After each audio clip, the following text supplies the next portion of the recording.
Dear friends, welcome to the Wednesday Word on Wednesday the 13th of July.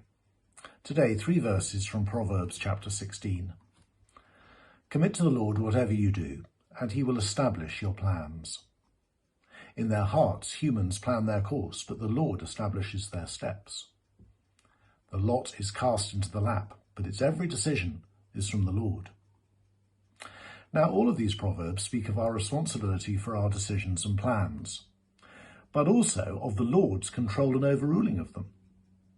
Many people find this apparent contradiction hard to accept. What about free will, they ask?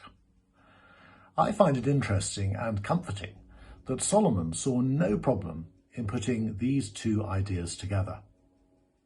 I have a friend who's considering a major career move. He's applied for a job some way from his friends and church, which will mean a major upheaval for his family. If he's offered the job, how will he and his wife know if he should accept or not? Well, in these proverbs, there is great assurance for them. First, as verse 3 recommends, they've committed their plans to the Lord. They've also shared them with trusted friends who are praying with them about this opportunity. And as a result, they are trusting that the Lord will establish their plans if they are his will. Their plans and God's will are working together to keep them secure in their planning. The second verse makes a similar point, but in a more pointed way. My friend and his wife have actually made some very detailed plans about their future, and this job opportunity seems to fit well with those plans.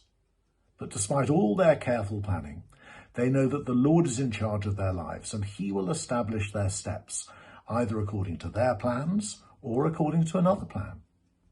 This is helping them to accept that whether this opportunity works out or not, it is God's will for their lives.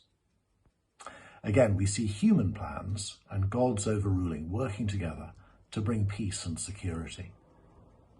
The third verse is even more radical. Here we see that even chance is decided by the Lord. Who wins the lottery each week? Whether my premium bonds come up this month? Whether I win the ballot for a ticket at a sporting event? All these so-called chance events are actually decided by the Lord.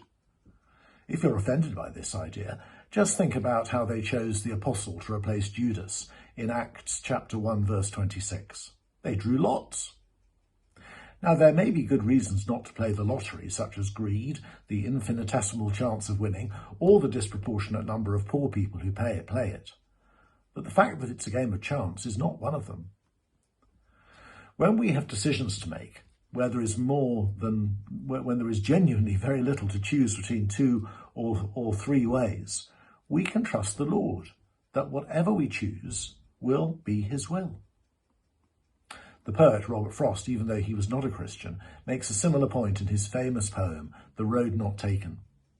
In the first verse, he speaks of 2 possible paths that he could take.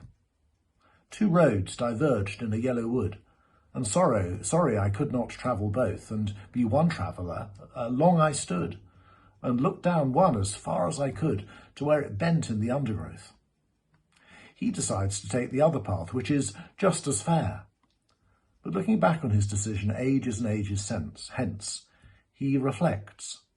2 roads diverged in a wood, and I took the one less travelled by, and that has made all the difference. Now, we Christians can trust that whatever road we take, having committed it to the Lord, will be the one he wants us to take, and will make all the difference according to his will. Putting all this together should give us great peace and confidence when it comes to guidance. Sometimes the Lord makes it very clear to us what he wants us to do, but more often than not, he allows us to make wise plans and take decisions, and as we pray about them, we trust that whatever we decide will be his good and perfect will, even if we make the decision by tossing a coin. God bless you today.